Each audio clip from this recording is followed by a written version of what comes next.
Hi guys, let's talk about properties of logarithms. Okay, so 1 through 7 here are the properties of logarithms that you should already know, but they might be a little bit rusty.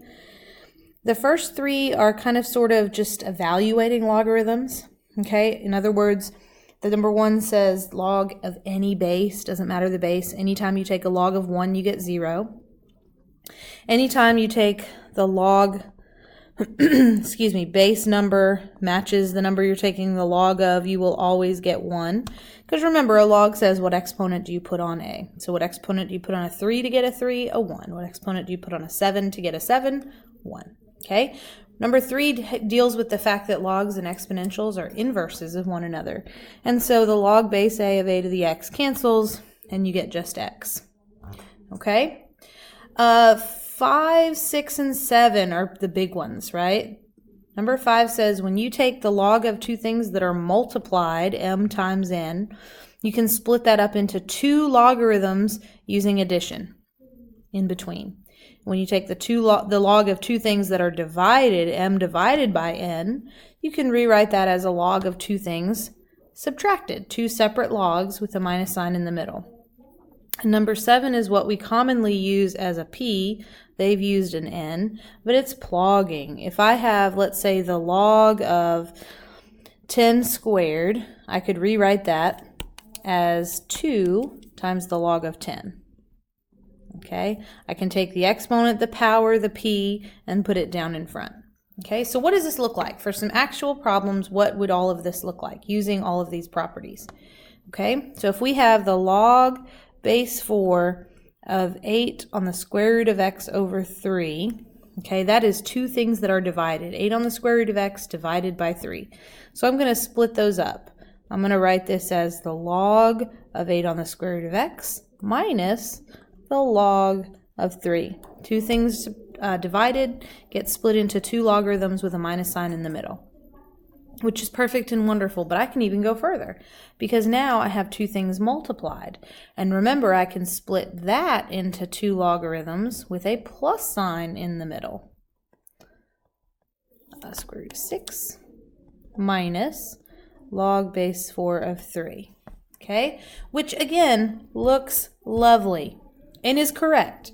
Is not all the way simplified because there's one more thing I can do. I can rewrite a square root as a 1/2 power, which allows me to bring that exponent down in front. So log base 4 of 8 plus 1/2 log base 4 of 6 minus log base 4 of 3. So if we want this to be 100% completely expanded, we really need to write any kind of exponents, okay, or any kind of roots as exponents, as fractional exponents, so that we can bring them down in front. Okay? Excuse me. When we have the log, one logarithm of two things that are added, 5x plus 9y, there is not a thing we can do. Okay, that cannot be simplified.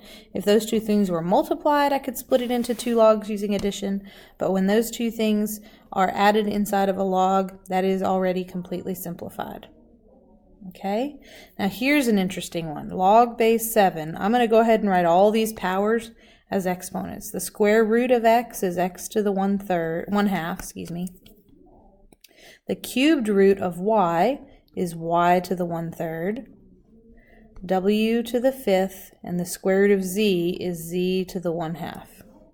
Since I have a log of two things that are divided, I'm going to rewrite this as log base 7 of x to the 1/2 times y to the 1/3 minus log base 7 of the denominator. Because the numerator consists of two things that are multiplied, I can split that apart again into 2 separate logarithms, y to the 1/3, and I can do the same thing here. I have two things that are multiplied, so I can split that into 2 logarithms. I'm going to be super careful though, because I have a minus in front of that entire expression. So when I split these apart, that minus sign gets distributed. Okay? So that's where that minus sign in the middle came from. We split them apart, so we should use addition. But this minus sign here gets distributed to this term and to this term, which is why they both end up with a minus in front of them. Okay? The very last thing I can do is plug all those exponents. So I get 1/2 log base 7 of x plus 1/3 log base 7 of y minus 5 log base 7 of w minus 1/2 log base 7 of z. And then I can look over in my list of, since it's multiple choice, and hopefully, I think choice A matches. Hope I'm looking closely enough, but it looks like it matches to me. Okay?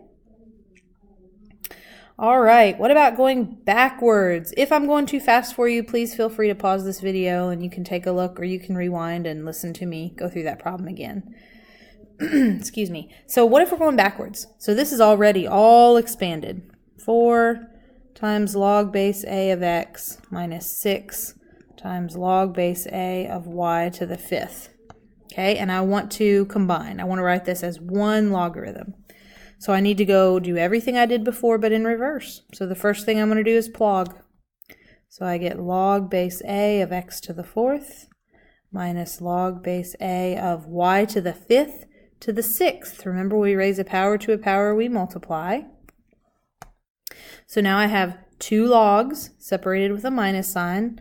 I can write that as one logarithm of the quotient x to the 4th divided by y to the 30th. Okay? Next one, and the last one. The last problem, very, very similar. We have negative 2/3 log base 7 of 2m squared plus 1/2 log base 7 of 4m squared. So the first thing I'm going to do is plug. So I'm going to make this exponent up here. So I have log base 7 of 2m squared to the negative 2/3 plus log base 7 4m squared to the 1/2. So at this point, we need to remember when we raise a power to a power, okay, we multiply. So we have log base 7 of the 2 gets raised to the negative 2/3. The m squared also gets raised to the negative 2/3. So m becomes to the 2 times negative 2/3, which is negative 4/3. Same thing over here. 4 gets raised to the 1/2, which is 4 to the 1/2 is 2. And m squared to the 1/2 becomes m to the 1st. Now I have two separate logs with a plus sign in between, so I'm going to rewrite those using multiplication. This becomes log base 7 of 2 to the negative 2/3 times m to the negative 4/3 times 2 times m. Okay, bear with me, we're close, I promise. So now we have 2's. Here, this really is a first, and this really is a first. Okay, so my 2's, when I multiply with the same base, I add the exponents. So I get 2 to the negative 2/3 plus 1. Okay, negative 2/3 plus 1, which is positive 1/3. And then I have my m term. Okay, I'm going to add these exponents. Negative 4/3 plus 1 gives me negative 1/3. Okay, so if I want to make these exponents positive, okay, I have to move the m into the bottom. So I have 2 to the 1/3 over m to the positive 1/3, which I can rewrite as 2 over m since they have the same exponent. And a 1/3 power is a cubed root. Okay, so that one was kind of a doozy. That was a long one. You might want to watch that a couple of times. Remember, Thursday and Friday, the only thing you guys are working on is math homework. And if you have any questions, we will absolutely get those answered when I get back on Monday. I hope you guys have fun.